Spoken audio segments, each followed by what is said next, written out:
Setiap hari di klinik atau di bangsal, kita tuh ketemu satu keputusan yang penting banget.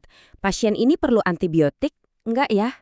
Keputusan ini ternyata dampaknya jauh lebih besar dari sekedar satu pasien.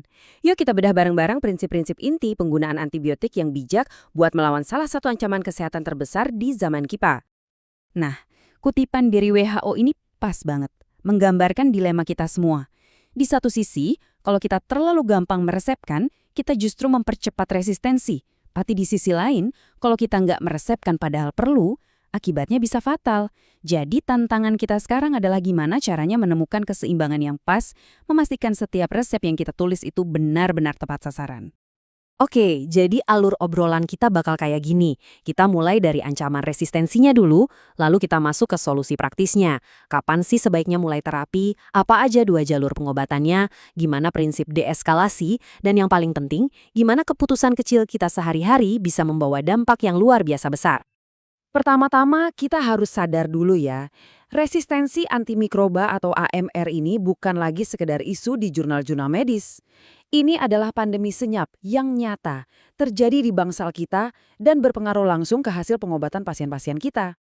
Jadi, AMR itu apa sih sebenarnya? Gampangnya gini, bayangin mikroba itu punya mekanisme pertahanan diri. Mereka berevolusi supaya senjata kita, yaitu antibiotik, jadi tumpul. Akibatnya, infeksi yang tadinya gampang diobati bisa jadi ancaman serius. Ini adalah pertarungan evolusi, dan sayangnya medan perangnya adalah pasien kita. Nah, yang menarik di sini, penyebab AMR itu ternyata macam-macam banget. Jelas, kalau kita ngeresepin obat nggak tepat, itu pemicu utamanya. Tapi, coba lihat deh faktor lainnya. Sanitasi yang buruk, pencegahan infeksi di vaskes, bahkan penggunaan antibiotik di peternakan. Ini bukti kalau AMR itu masalah One Health, masalah kita bersama yang solusinya juga harus dari berbagai sisi. Oke, cukup ngomongin masalahnya. Sekarang kita fokus ke solusinya, penggunaan antibiotik bijak. Ini bukan soal melarang-larang, tapi lebih ke gimana cara kita mempertajam tembakan kita sebagai seorang klinisi. Definisi dari Kemenkes ini, wah, ngerangkum semuanya. Coba perhatiin kata kuncinya deh, sesuai, optimal, dan minimal. Tujuannya jelas, kita nggak cuma mau nyembuhin pasien yang ada di hadapan kita sekarang, tapi kita juga mau menjaga supaya senjata ini tetap ampuh untuk pasien-pasien di masa depan. Inilah inti dari penatagunaan antimikroba. Nah, biar gampang ingat dan diaplikasiin, kita bisa pakai kerangka 4 tepat ini. Coba deh, setiap mau nulis resep, kita tanya ke diri sendiri, apa obat ini udah yang paling spesifik? Dosisnya udah pas belum buat pasien ini?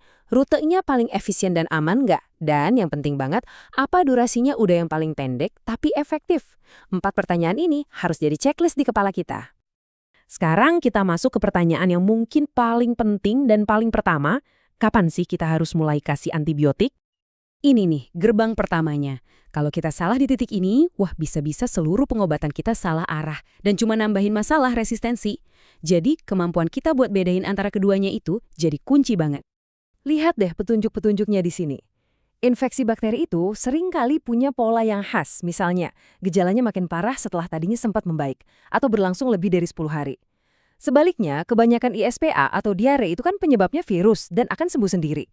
Poin pentingnya apa? Nggak ngasih antibiotik buat infeksi virus itu bukan berarti kita nggak ngobatin. Justru itu adalah pengobatan yang paling tepat, yaitu terapi simptomatik.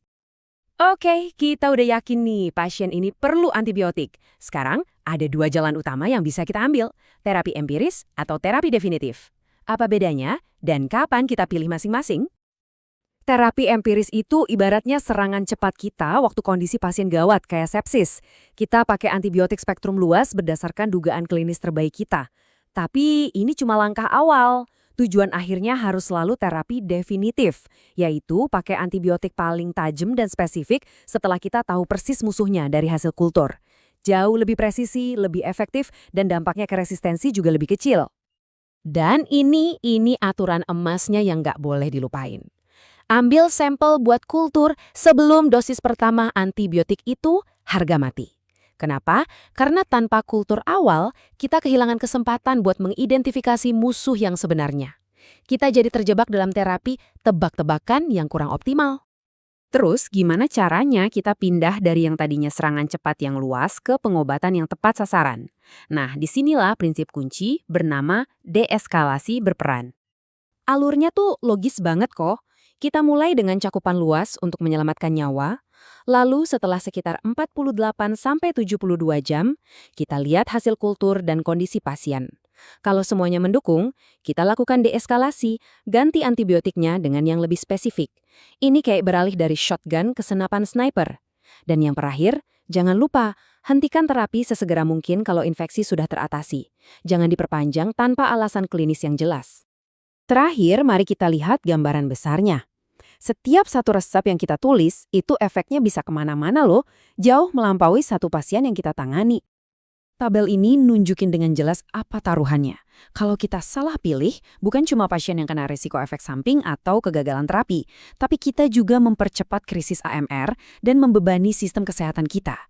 Sebaliknya, kalau kita menggunakan antibiotik dengan bijak, hasil klinis pasien membaik, resistensi melambat, dan perawatan jadi jauh lebih efisien.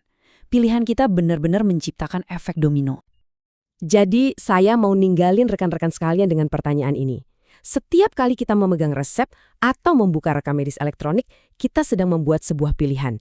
Sebuah pilihan yang dampaknya bukan cuma untuk pasien di hadapan kita hari ini, tetapi juga untuk semua pasien yang akan datang di masa depan. Mari kita sama-sama membuat pilihan yang bijak.